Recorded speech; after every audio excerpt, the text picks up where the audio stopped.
Hello दोस्तों, कैसे हैं आप लोग। स्वागत है आप लोगों का फिर से मेरे यूट्यूब चैनल में मारूफ एग्जाम क्रैक। अगर अभी तक आप लोगों ने मेरे इस चैनल को सब्सक्राइब नहीं किया, जल्दी से जाइए सब्सक्राइब कीजिए। सब्सक्राइब करना बड़ा ही फ्री है, इजी है, और लाइक कीजिए, शेयर कीजिए। तो सबसे बड़ी खबर ये है कि सीटेट का एग्ज़ाम जो है वो कुछ ही महीनों का खेल रह गया है। अभी कुछ दिनों के बाद सीटेट का जो एग्ज़ाम है वो होने को है। तो हमें पता है 8 फेब को सीटेट का एग्ज़ाम कंडक्ट किया जाएगा। और बहुत सारे क्वारीज हैं बच्चों को लेकर, मतलब बच्चों को है कि एग्ज़ाम सेंटर कहाँ मिलेगा। तो ये डिपेंड करेगा कि आपका करंट लोकेशन कहाँ है, करंट लोकेशन और आपका परमानेंट लोकेशन क्या है। इन दोनों के ऊपर बेस्ड करके आपका शायद एग्ज़ाम सेंटर दिया जाएगा। तो एग्ज़ाम सेंटर जहाँ भी मिले, आशा करेंगे कि हमारे घर के पास ही मिलेगा। तो इसके लिए इतना परेशान होने की कोई ज़रूरत है नहीं। सबसे बड़ी परेशानी की बात यह है कि इस बार का जो सीटेट है वो आज तक का सबसे रिकॉर्ड ब्रेकिंग सीटेट का एग्ज़ाम होने वाला है, क्योंकि करीब करीब 25 लाख मोर देन 25 लाख और 30,000 और ऐड कर दीजिए। मैंने कुछ एडवर्टाइजमेंट देखा है, या फिर ये सोच लीजिए कि अभी व्हाट्सएप में स्टेटस भी लगाना शुरू हो चुका है कि मोर देन, ये ऑफिशियली भी है कि मोर देन 25 लाख लोग इस बार के सीटेट एग्जाम में बैठने वाले हैं। तो आप लोग समझ जाइए कि यूपीएससी का भी रिकॉर्ड इसने तोड़ दिया है कि यूपीएससी में भी इतने लोग एप्लीकेंट नहीं होते जितना सीटेट के एग्जाम के लिए। इसका कारण सिर्फ एक हो, दो तीन कारण है, जिनमें से एक कारण हो सकता है कि जैसे कि कुछ महीने पहले हमने देखा था कि सुप्रीम कोर्ट ने एक निर्देश जारी किया था जिसमें कहा था कि जितने भी लोग हैं या फिर टीचर्स हैं जो अभी नौकरी कर रहे हैं स्कूलों में, उनका सीटेट होना या फिर टेट होना, स्टेट टेट होना मैंडेटरी है टीचर के लिए। और जिनका 5 साल तक बाकी है रिटायरमेंट का, उनको ज़रूरत नहीं है। लेकिन जिनका 5 साल से ज़्यादा है, जो नौकरी में है या फिर नौकरी लेने वाले हैं, उन सबको सीटेट या फिर टेट क्लियर करना मैंडेटरी है, अनिवार्य है। तो ये एक रीज़न है, और सबसे बड़ा रीज़न यही है जिसके वजह से लोग सीटेट के लिए अप्लाई कर रहे हैं, जिनको क्वालिफाई करना है कर रहे हैं। तो हमें सोचना है कि हमें किसी भी तरीके से अपने बारे में सोचना है कि हम किस तरीके से सीटेट को क्लियर कर पा रहे हैं। तो इसीलिए मैं ऐसे ही वीडियोस लाता हूँ आप लोगों के लिए। मैंने सीटेट के बहुत सारे सीडीपी के चैप्टर्स के मैंने क्वेश्चन सॉल्व करवाए हैं। आप लोग जाइए, जो इम्पोर्टेंट है उन्हीं क्वेश्चनों को मैं लेता हूँ जो आ सकते हैं एग्जाम में। तो इसी तरीके से अभी फिर से मैंने और एक पीडीएफ आप लोगों के लिए बनाया है। तो आज हम इन पीडीएफ को सॉल्व करेंगे, और कॉन्टिन्यूअस कुछ दिनों के लिए हम चाइल्ड डेवलपमेंट और पेडागोजी के ऊपर फोकस करेंगे, क्योंकि इसी से प्राय 30 मार्क्स के एग्जाम 30 मार्क्स आते हैं, और हमें किसी भी हाल में पेडागोजी में 30 आउट ऑफ 30 लाना ही होगा, तभी हम कहीं कंपटीशन में रह पाएंगे। अगर आप जनरल बॉयज में से हैं तो मानकर चलिए आपको 120 प्लस तो लाना ही है, या फिर 120 के अंदर रहना है। और अगर गर्ल्स हैं तो आपको भी मान के चलिए इनको भी 110 और 115 के बीच में तो आना ही होगा जनरल कैटेगरी। बाकी का मुझे पता नहीं, सब कैटेगरी वाइज डिस्ट्रीब्यूट होगा। अगर आपको नौकरी चाहिए तो फोड़ दो, कर सकते हो आप लोग, और ध्यान से पढ़ा करो, ठीक है। तो कंपटीशन बहुत ज़्यादा है, ज़्यादा नहीं बहुत ही ज़्यादा है। रिलैक्स माइंड से जितना हो सके उतना पढ़ो, और एक दिन भी गैप मत दो। तो इसीलिए मैं ये लाया हूँ। तो अभी तक अगर आप लोगों ने मेरे इस चैनल को सब्सक्राइब नहीं किया, जल्दी से सब्सक्राइब करें, बेल आइकन को दबाइए, ऐसे ही मोर वीडियोस के लिए। तो अभी जो ये सीटेट का जो मैं क्वेश्चन पेपर लाया हूँ, ये चुन चुन के मैं कुछ प्रश्न लाया हूँ जो कि दी मोस्ट 70% से 80% चांसेस है कि यही क्वेश्चन जो है वो रिपीट हो जाएंगे। तो प्लीज आप लोग फोकस कीजिएगा। वन लाइनर हो सकता है लेकिन काम का है। मैंने स्टेटमेंट बेस्ड क्वेश्चन से भी लिया है, लेकिन मैंने उन सब क्वेश्चन को मैंने वन लाइन में कन्वर्ट कर दिया आप लोगों के लिए आसानी के लिए। तो आज 20 क्वेश्चन करेंगे, कल भी 20 क्वेश्चन करेंगे, ऐसे करते करते एग्जाम तक हम लोग 20-20 करके जितना हो सके उतना क्वेश्चन सॉल्व करेंगे। तो चलिए शुरू करते हैं without further wasting any more time. Alright guys, so let's start.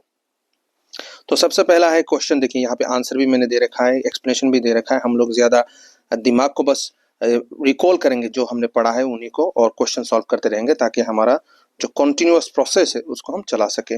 तो पहला क्वेश्चन है, ए teacher believe in intelligence can be developed through continuous effort and practice. कईयों का सवाल होगा कि हिंदी में क्यों नहीं। देखिए भाई, हिंदी या इंग्लिश जो भी हो, अगर आप इसी शब्द को अपने मातृभाषा में कन्वर्ट कर दें तो आपके लिए आसान है, और हर बच्चों के लिए इंग्लिश सीखना अनिवार्य है। तो हमें सीखना होगा। ये थोड़ा भाषा जो है मेरा कठोर हो सकता है, लेकिन हकीकत यही है। इफ यू नो, ये at least you should know every language little bit, the official language most probably, alright. So आपको पता होना चाहिए, यू मस्ट नो इट। तो लेट्स स्टार्ट। तो a teacher believe intelligence can be developed through continuous effort and practice. तो इसमें क्या है, जो टीचर्स है वो बिलीव करते हैं intelligent can be develop, intelligent जो है वो डेवलप्ड हो सकता है तो कंटिन्यूअस एफर्ट एंड प्रैक्टिस से। ठीक है, जो इंटेलिजेंट होता है लोगों का वो कंटिन्यूअस एफर्ट और प्रैक्टिस से डेवलप हो सकता है। क्या है इसका उत्तर? तो कैन बी किससे डेवलप हो सकता है? तो फिक्स्ड इंटेलिजेंट व्यूज होता है, या फिर इंक्रीमेंट थ्योरी ऑफ इंटेलिजेंस होता है, या फिर टू फैक्टर थ्योरी होता है, या फिर बाइनेट्स थ्योरी होता है। तो करेक्ट आंसर होगा इंक्रीमेंटल थ्योरी ऑफ इंटेलिजेंस। देखिए ऐसे ऐसे क्वेश्चन होते हैं, ये यूपीएससी नहीं है, तो इसमें आपको कैटेगराइज करना होगा कि क्वेश्चन में क्या पूछा है और आंसर में क्या इस तरीके का रिलेटेड कोई कीवर्ड मिलता है। जैसे कि यहाँ पे देखिए इंटेलिजेंस दिया हुआ है, इंटेलिजेंस दिया हुआ है, और यहाँ पे भी है, यहाँ पे भी है। अब दोनों में से हमें एक को चूज करना है। ठीक है, इसमें कहा है फिक्स्ड इंटेलिजेंस। क्या फिक्स्ड होता है क्या? वो तो बढ़ता रहता है ग्रोथ के साथ, तो ऑटोमेटिकली हमें पता चल गया कि ये रॉन्ग होगा। इंक्रीमेंटल थ्योरी ऑफ इंक्रीमेंट, जैसे जैसे डेवलपमेंट होता है इंक्रीमेंट होता है इंटेलिजेंस में, तो आंसर ऑब्वियसली बी होगा। मैंने ये नहीं कहा कि 100% ऐसा ही करेक्ट होगा, लेकिन ये एक लॉजिकल थिंकिंग है जब जो आपको टाइम बचाने में एग्जाम में हेल्प करेगा। ऑलराइट गाइस, तो इसमें कहा है एक्सप्लेनेशन क्या है, the view states intelligence is not fixed and can be improve through learning and efforts. ठीक है, ये एक्सप्लेनेशन है, please go through it by yourself. Alright guys, next statement है children learn language effectively through social interaction. क्या बच्चे language effectively सीखते हैं social interaction से, आपस में बात करके, सोसाइटी में घूम फिर के, लोगों के साथ मिल के? ये क्या है? ठीक है, इफेक्टिवली थ्रू सोशल इंटरेक्शन, ये क्या है? किन्होंने ये थ्योरी दिया था? स्किनर,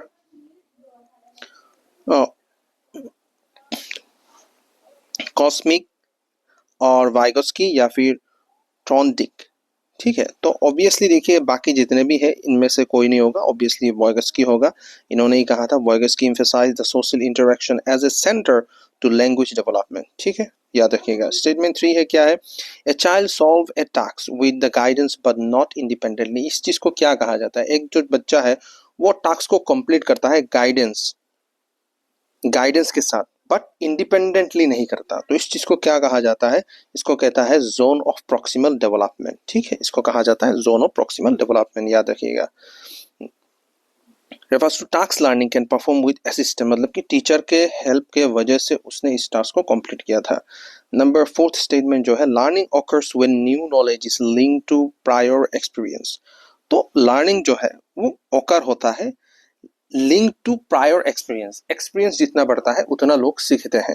ठीक है, इसको क्या कहा जाता है? बिहेवियरिज्म, या कॉन्स्ट्रक्टिविज्म, या फिर कैस्टल थ्योरी, या फिर ट्रायल एंड एरर? तो ऑब्वियसली इसका आंसर होगा कॉन्स्ट्रक्टिविज्म। ठीक है, कॉन्स्ट्रक्टिविज्म क्या होता है? Highlight active knowledge construction using prior understanding. ठीक है, नेक्स्ट क्वेश्चन क्या है? Rewards are used to strengthen desired behaviour. तो रिवर्स जो होता है क्या करता है? स्ट्रेंथन करता है, मजबूत करता है बिहेवियर को। ठीक है, इसको क्या कहा जाता है? कॉग्निटिव, ह्यूमनिज्म, बिहेवियरिज्म, या फिर कंस्ट्रक्टिविज्म? देखिए बिहेवियर है तो ऑब्वियसली बिहेवियरिज्म। देखिए अगर किसी बच्चे को अगर पुरस्कार मिलता है after he give a right answer, उसने कोई सही उत्तर दिया, तो उसको प्रोत्साहित किया जाता है ताकि वो आगे भी इसी तरीके का परफॉर्मेंस दे या फिर उससे भी बेहतरीन परफॉर्मेंस दे। ठीक है, तो इसी को कहा जाता है बिहेवियरिज्म को। ठीक है, फोकस ऑन, क्या कहा? Observable behaviour shaped by the reinforcement. ठीक है, स्टेटमेंट 6 क्या है? Learners differ in learning pace but all can learn. ठीक है, लर्नर्स जो होते हैं वो डिफरेंस होते हैं, but in learning pace but all can learn. जो सीखने में होता है वो अलग अलग होता है। कोई क्या होता है कि धीरे से सीखता है, कोई जल्दी सीख लेता है, कोई जल्दी से कैच कर लेता है पढ़ाई को, लेकिन जो पेस होता है पढ़ाई का, क्लासरूम का जो पेस होता है वो समान रहता है। इस चीज को क्या कहा जाता है? इसे कहता है इंडिविजुअल डिफरेंसेस। ठीक है, सॉरी, लर्नर्स जो होते हैं देखिए क्लास में जो पढ़ाया जाता है वो हर किसी को सेम तरीके से पढ़ाया जाता है। उनमें से कुछ बच्चे जो होते हैं उसको कैच कर लेते हैं बड़ा जल्दी, कुछ करते हैं लेट करके, तो उस चीज को क्या कहा जाता है, उसको कहता है इंडिविजुअल डिफरेंसेस। क्यों? देखिए कोई अच्छा है, मेधावी बच्चा है तो वो जल्दी से कैच कर लेगा, थोड़ा सा कमजोर है तो उसको समझने में थोड़ा वक्त लगेगा, तो इसी को कहा गया है। तो इसको क्या कहा जाता है, individual differences. Moral decision are guided by social rules and law. जो मॉरल डिसीजन होता है वो गाइड किया जाता है सोशल रूल्स और लॉ के साथ। इस चीज को क्या कहा जाता है, इसको कहा जाता है कन्वेंशनल। कन्वेंशनल कहा जाता है। At the conventional level morality is based on social norms. जितना भी मोरालिटी होता है, मॉरल जो वैल्यूज होता है वो सोशल में ही बेस्ड होता है। आपका आसपास में क्या सिचुएशन है, आप कैसे नाइबर्स में रहते हैं, किस तरीके के लोग के साथ आपका बिहेवियर है, उठना बैठना है, उसी से आप लोग सीखते हो मॉरल बिहेवियर या फिर मॉरल एथिक्स जिसे हम कहते हैं। Statement, learning takes place by observing others. Learning takes place by observing other. जो सीखना होता है, ठीक है, वो लोगों को ऑब्जर्व करके होता है। इस चीज को क्या कहा जाता है, सोशल लर्निंग। लोग जहां पे भी आएंगे वो सोशल होगा और ऑब्वियसली। तो स्टेटमेंट ए एंड क्या है, education should be based on learners experience. Education जो है वो बेस्ड होना चाहिए लर्नर्स एक्सपीरियंस के ऊपर। इस चीज को क्या कहा जाता है, ये सॉरी इस थ्योरी को किसने दिया था, जॉन ड्यूई ने दिया था। जॉन ड्यूई ने दिया था। इन्होंने कहा था Dewey support the experiential and child centred education. ठीक है। स्टेटमेंट 10 क्या है, learning readiness depends on maturation. तो learning readiness depends on maturation क्या है, कि लर्निंग जितना मैच्योर्ड होगा उतना ज्यादा लर्निंग बढ़ेगा। ठीक है। इस थ्योरी को किसने दिया था, इसका आंसर होगा पियागेट ने दिया था, जॉन पियागेट। ठीक है। Piaget link learning readiness to cognitive maturation. जितना मैच्योरेशन बढ़ेगा उतना ज्यादा लर्निंग में हेल्प होगा। जितना मैच्योर्ड होगा कोई इंसान उतना वो ज्यादा सीख पाएगा। तो intelligence consist of several independent ability. ये और एक स्टेटमेंट है कि intelligence consist of several independent abilities. Intelligence जो है वो कंसिस्ट होता है, ठीक है, ऑफ सेवरल इंडिपेंडेंट एबिलिटीज के ऊपर में। ठीक है। तो इसका ये थ्योरी किसने दिया था, गार्डनर ने। ठीक है। Gardner propose the theory of multiple intelligence, कि डिफरेंट टाइप ऑफ डिफरेंट लोग होते हैं, डिफरेंट इंटेलिजेंट टाइप के लोग होते हैं। कोई मैथ्स में ज्यादा इंटेलिजेंट है, कोई सोशल में है, कोई बातों में है, कोई गानों में है, कोई खेलने में है, कोई पढ़ने में है। तो उन सबका इंटेलिजेंस डिपेंड करता है कि वो इस क्षेत्र में कितना आगे बढ़ेगा या फिर ये उस क्षेत्र के लिए बना है कि नहीं। ठीक है। Sorry. Continuous assessment reduce exam stress. अब कहा है कंटिन्यूअस असेसमेंट जो होता है वो एग्जाम का जो स्ट्रेस होता है उसे रिड्यूस करता है। तो इस चीज को क्या कहा जाता है, फॉर्मेटिव असेसमेंट कहा जाता है। कि रेगुलर असेसमेंट से क्या होता है कि किसी चीज के ऊपर हम चेक रख रहे हैं, असेसमेंट कर रहे हैं, कि एनालिसिस कर रहे हैं। इससे क्या होता है, जितना analysis, the more you do analysis the more better is for you for any kind of exam whatever you just really gonna set on. ठीक है। किसी भी एग्जाम में बैठने के लिए आप जितना पढ़ोगे, जितना एनालिसिस करोगे, उतना आपका एग्जाम का जो स्ट्रेस है वो कम हो जाएगा। ठीक है। कॉन्टिन्यूअस फीडबैक में, ठीक है, कोई आपको फीडबैक देगा क्योंकि आपको पता चलेगा कि मॉक टेस्ट हम करवाते हैं, तो इसे कहते हैं consistent continuous assessment. Mock test में क्या पता चलता है, आपकी कमियों के बारे में पता चलता है कि कहाँ कौन से क्षेत्र में हमें ज्यादा से ज्यादा मेहनत करने की जरूरत है और उस चीज को बदलने की जरूरत है। ठीक है। स्टेटमेंट 13 जो है, teaching should match development level. ये किस sorry teaching should match development level. Teaching जो है उसको मैच करना होगा डेवलपमेंट लेवल के साथ। मतलब कि अगर एक बच्चा है वो एवरेज है तो आप उसको हाई लेवल का टीचिंग नहीं दे सकते, टीच नहीं कर सकते। आपको भी एवरेज बन के उसको सिखाना होगा, यही कहा गया है। तो इसका क्या होगा, इस चीज को क्या कौन सा प्रिंसिपल कहा जाता है, रेडीनेस प्रिंसिपल कहा जाता है। ठीक है। स्टेटमेंट 14 क्या है, a child shows egocentrism and lacks conservation. ठीक है। एक बच्चा जो है वो इगोस्टिक है, ठीक है, और कंजर्वेशन से बाहर है, उसके अंदर कंजर्वेशन टाइप की चीजें नहीं है। इस चीज को क्या कहा जाता है, कौन से स्टेज में होता है, इसे कहते हैं प्री ऑपरेशनल स्टेज में इसे देखा जा सकता है, जब बच्चा चाइल्ड होता है। ठीक है। below the age of 13 or 14. Alright, at that time it happens. क्योंकि वो egoistic हो जाता है, उसको ये चाहिए तो चाहिए। नहीं देखते आप बाजार में, जब भी हम छोटे थे हमारे पापा हमको ले जाते थे तो दुकानों में हम सामान देखते थे, तो सामान में से हमको जो पसंद आता था हम जिद करते थे, हम अड़े रहते थे कि हमको यही चीज चाहिए पापा। तो पापा को दिलाना पड़ता था क्योंकि हम इगोइस्टिक हो जाते हैं, अब मुझे ये चाहिए मतलब चाहिए, दूसरे से मुझे कोई मतलब था नहीं। तो ये चीज प्री ऑपरेशनल स्टेज में होता है, ठीक है। स्टेटमेंट अब क्या है, errors help diagnose learning gaps. इसमें कहा जो गलतियों से लोग सीखते हैं, लर्निंग गैप्स को वो कम करता है। तो इस चीज को क्या कहा जाता है, डायग्नोस्टिक कहा जाता है, ठीक है। डायग्नोस करेंगे तभी तो बीमारी के बारे में पता चलेगा ना। तो नेक्स्ट स्टेटमेंट क्या है, learning driven by interest and enjoyment. इस चीज को क्या कहा जाता है, लर्निंग ड्रिवन बाय इंटरेस्ट पैदा करो और एंजॉयमेंट से पढ़ाने को क्या कहा जाता है, इसको कहा जाता है इंट्रिंसिक मोटिवेशन। इंट्रिंसिक मोटिवेशन, ठीक है, इंट्रिंसिक मोटिवेशन कहा जाता है। जो इंटरनल सेटिस्फेक्शन हमें मिलता है उसे को हम कहते हैं इंटरनल सेटिस्फेक्शन को हम कहते हैं इंट्रिंसिक मोटिवेशन, ठीक है। अगर कोई वस्तु है, किसी चीज को अगर आप हासिल करके आपको क्या मिलेगा लाभ, ठीक है, और शायद कोई उसको पसंद ना करे लेकिन आपको पसंद है, उससे आपको क्या मिलता है, अंदरूनी सुकूनियत मिलता है, अंदरूनी सुकून मिलता है, इसी को कहते हैं इंट्रिंसिक मोटिवेशन। आपको और करने की चाहत महसूस होती है।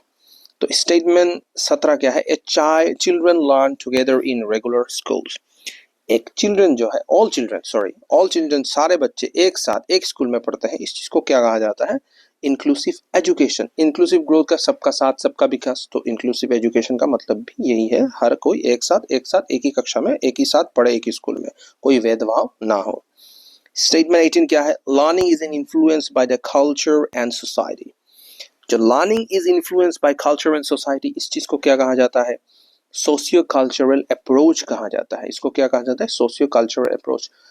कोई भी चीज समाज से अगर जुड़ी है, समाज से अगर उस चीज की कोई लिंक्ड है, तो उस चीज को हम क्या है, सोशली अफेक्टेड थिंग और सोशली ओरिएंटेड थिंग और सोशली गाइडेड थिंग और सोशली एक्युमुलेटेड थिंग, ठीक है। जो सोसाइटी से रिलेटेड है उसे हम सोशल कहते हैं। तो जो भी चीज सोसाइटी के साथ इन्फ्लुएंस है उसको हम सोशल इन्फ्लुएंस या फिर सोशल कल्चरल अप्रोच कहेंगे, ठीक है। 19 क्या है, teaching strategic are modified for diverse learning. Teaching strategies are modified for diverse learning, ठीक है। जो टीचिंग स्ट्रेटेजीज है मॉडिफाई होता है समय के साथ, डाइवर्स लर्नर्स पैदा होते हैं जो मॉडिफाइड और for diverse learners. Teaching style को बदलना पड़ता है ज़रूरियत के हिसाब से। जैसे जैसे मॉडर्न डेज एरा आ रहा है, हमें क्या करना होता है कि टीचिंग को बदलना। जैसे कि मैं अभी आप लोगों को पढ़ा हूँ पीडीएफ से, ऑनलाइन हम पढ़ सकते हैं क्योंकि ये ज़माना जो है वो ऑनलाइन का है, इसलिए हम ऑनलाइन पढ़ते हैं। पहले ज़माने में ऐसा हुआ नहीं था, हमें ट्यूशन के लिए जाना पड़ता था, फलाने टीचर के पास जाना पड़ता था, फिर हिंदी के लिए और किसी टीचर को पकड़ो, इंग्लिश के लिए और किसी टीचर के पास जाओ, क्योंकि ऑनलाइन वो सुविधा था नहीं उस समय, वही चीज़ें थी, इसीलिए हम उस तरीके से जाते थे। अभी डेवलप्ड हो गया तो ऑनलाइन से हो सकता है, तो ऑनलाइन से हम पढ़ाते हैं, पढ़ते भी हैं। तो इसी के क्या होगा, टीचिंग मॉडिफाई होता है ज़माने के साथ। तो इस चीज़ को क्या कहते हैं, इसको कहते हैं डिफरेंशिएटेड इंस्ट्रक्शन कहते हैं, ठीक है। आखिरी क्वेश्चन है, active engagement lead to meaningful learning. Active engagement, जो जागरूक एंगेजमेंट होता है किसी भी चीज को लेके, उसे मीनिंगफुल लर्निंग कहा जाता है, ठीक है। इस चीज को क्या कहा जाता है, हमें ये पूछा है, तो इसका आंसर है क्या है, एक्टिव बेस्ड लर्निंग कहा जाता है। कोई भी चीज देखिए, जैसे कि एक बच्चा है, उसको किसी चीज में इंटरेस्ट है तो उसे वो जागरूकता से करेगा, अपने इच्छा से करेगा। अगर उसे इस चीज में इंटरेस्ट नहीं है, आप जितना भी उसको फोर्स करे, करने के लिए बोले, वो करेगा नहीं, because he become an egocentric towards that thing. तो हाँ, टीचर्स को क्या करना चाहिए, हमेशा बच्चों की इंटरेस्ट क्या है उससे उसको पढ़ाना चाहिए, तो वो अच्छी तरीके से पढ़ लेगा या फिर सीख लेगा या फिर सीख लेगी।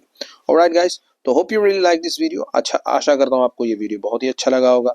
अगर आपको ये वीडियो अच्छा लगा, please do subscribe, share, like and don't forget to hit the bell icon for the notification purpose. So whenever I'm just really gonna upload a new video, जब भी मैं कोई एक नया वीडियो अपलोड करूंगा, आप लोगों को जल्द से जल्द उस वीडियो को देखना है और शेयर करना है और आपको पता चल जाएगा। तो आज के लिए बस इतना ही। तो जल्दी ही मिलते हैं हम और एक वीडियो के साथ। Hope you really like this video. Bye bye, see you in another video.